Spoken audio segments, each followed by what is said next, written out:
Hi, I'm Adam and welcome to First Man Photography. Today I'm in Whitby. We're going to be talking about how to use long exposure photography to up your photography game. Let's go.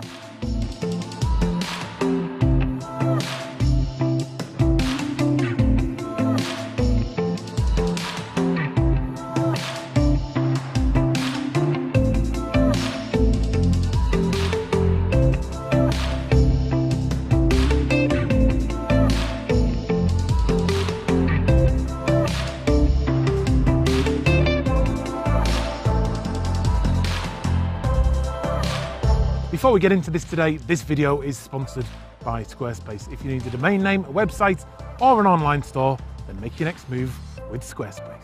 So since I was in Glencoe in January, I have not been out to shoot any landscape photography, and that's because Glencoe was just so epic, and I was really happy with the shots I captured. And like I've mentioned before, when I am doing landscape photography particularly, I ride a wave. There are ups, there are downs, and when I hit a high like Glencoe, there's always a slump afterwards where my creativity just eludes me for a little bit and it takes some time to get things back and going again. One of the things is to employ different techniques, and that is what I do with long exposure photography. So I'm going to talk you through some of the things to do to start shooting some really nice long exposure images, and just gives you another technique to be more creative and create something different to everything else you see. There are a few things you're going to need though in order to do that, and we'll talk about that in a minute, but isn't it just absolutely brilliant being at the beach? The feeling I always used to get when I was younger as you drive down to the coast, that first sight you get of the sea is just so exciting. My kids get excited about it now, and I still feel excited in the very same way. You then get out of the car in a place like Whitby, you can smell the sea air,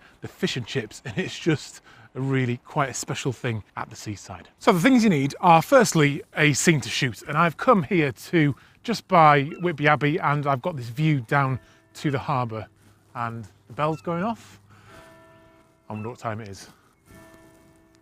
So I have Whitby Harbour here, and it's perfect for a long exposure because you need to have two elements. You need to have something that's moving and then something that's static in your image, because it's lengthening the exposure and smoothing out that movement that creates the interest in a long exposure shot and makes it different from a normal static shot. So after that, it's about gear really, and you're going to need a camera that has a bulb mode or a timer in order to push your exposure longer than 30 seconds. You're then going to need a filter, an ND filter, a solid ND filter of either 6, 10 or even 16 stops, which I'm using for this shot here. You're also going to need a tripod because any movement in your camera will lose sharpness out of your image, so a nice sturdy tripod is a recommendation. And then also you need to, if you're using a DSLR, you need to cover the eyepiece because light can creep in through the eyepiece, and during a 3 minutes plus exposure that can really damage your image and make very strange things happen. So once we've done that, we need to compose our shot, and that's what I've done here. I've got the harbour sort of leading you up into those small lighthouses at the end of the harbour, and it's going to be a really straightforward image. I've got the sea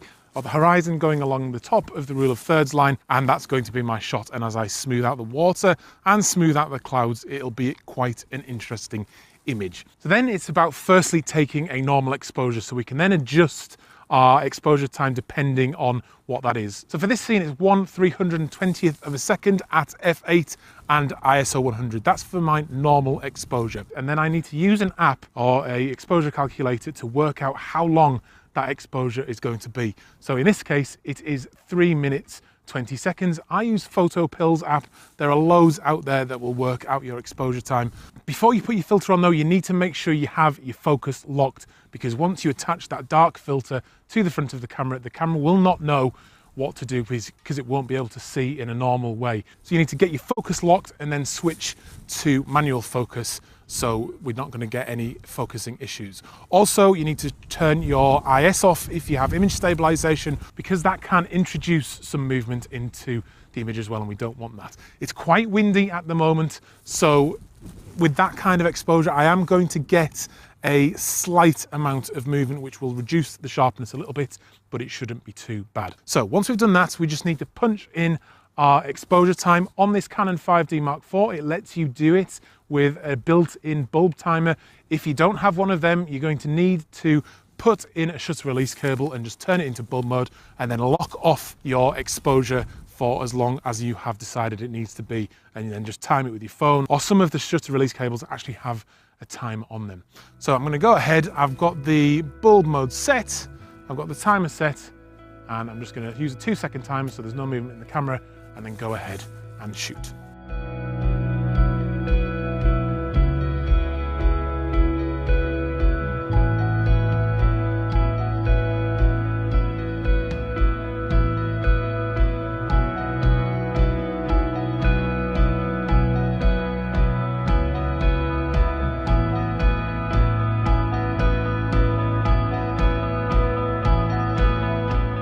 Okay, so I'm set up for my second shot of the day, just as the sun is moving into golden hour. One of the really nice things about long exposure photography is it really says to the viewer that it's not just a snapshot.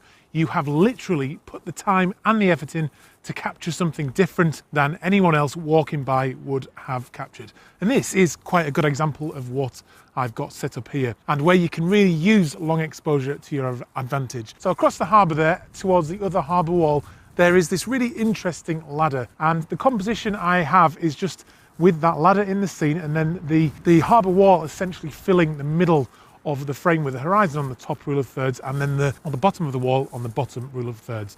I have the 70 to 200mm lens on there, and I'm zoomed fairly well in at about 100mm on that ladder, and with the layers of the seaweed and the moss and the brick and the shape, it's all working perfectly for a long exposure, because there's some really interesting textures in that wall and that ladder, and then that's contrasted against the really smoothed out water and then the smoothed out sky when I do the long exposure. So for this one, I only have a 10-stop filter for this lens, so it is going to be a 51-second exposure, and that's still enough to smooth out the water and smooth out the sky and create that effect that I'm looking for. The type of ND filter that you use really depends on your budget. This one, which I'm testing out today for the first time, is a very, very cheap one. This was about £20, and it fits on the front of the 70 to 200. I have used expensive ones, I've used cheap ones. This is actually looking to be pretty decent. It doesn't introduce a colour cast or anything like that, so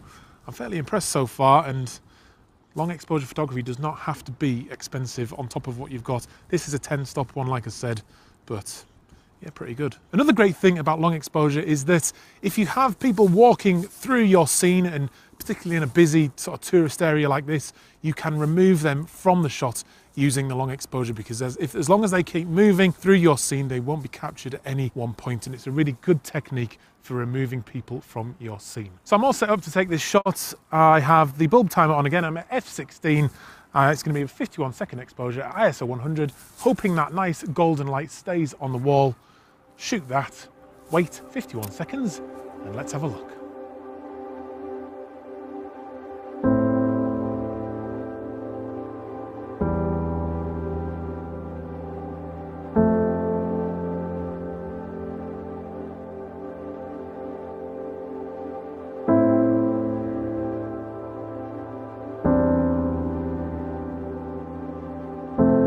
So I'm all set up for my last shot of the day, and I've had to have a bit of a mad dash down to the next town or village from Whitby down to Sand's End, because the tide, as you can see, has come right in and there was no beach left at Whitby. So I had to rush down. So I'm worried about the sea catching my feet here. I had to rush down to Sand's End because I wanted to finish the day with a seascape. With long exposure, when it comes to sunsets, which it is about now, long exposure is not the best thing to capture a sunset, especially if you've got the sun in the image, because you can imagine as the exposure goes, the sun is moving through your scene, so it just doesn't look right. What long exposure is absolutely perfect for, though, is that time after sunset, which we're just getting into now, and that's normally the time that the colour fills the sky if you've got a good sunset. And using long exposure to capture that is great, because what it does is, as that colour develops and as the colour moves at different spots through the sky, if you're exposing all the time that that's happening, the image will capture all of that colour. So actually you capture a little bit more colour than you would normally capture with just a very quick exposure image. And that's exactly what I'm doing here. So for my composition, I'm using these, I don't know what they're called, I do know the name, but I've forgotten. These poles leading into the sea, and then I've got the sea washing up just over this wall here, which I'm stood on. The tide is coming in, so I'm probably going to get wet feet very shortly. That's my composition from the bottom right-hand corner up into the image, and then just smoothing out that sea with a nice long exposure and then capturing as much colour in the sky as I can.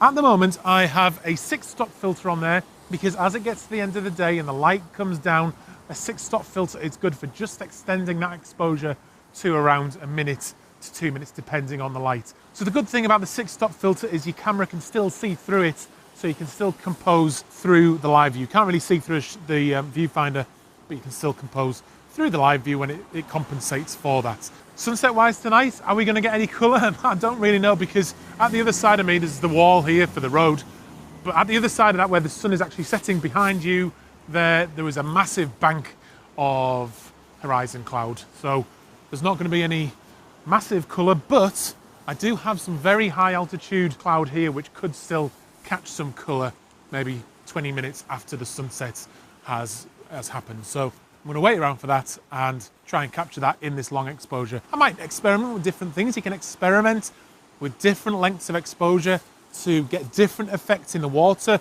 If you want some swirling, do it for a bit shorter, a few seconds even, and you can really experiment using your long exposures and use it creatively. And it's another technique just to get the creative juices flowing, and that's exactly what I use it for.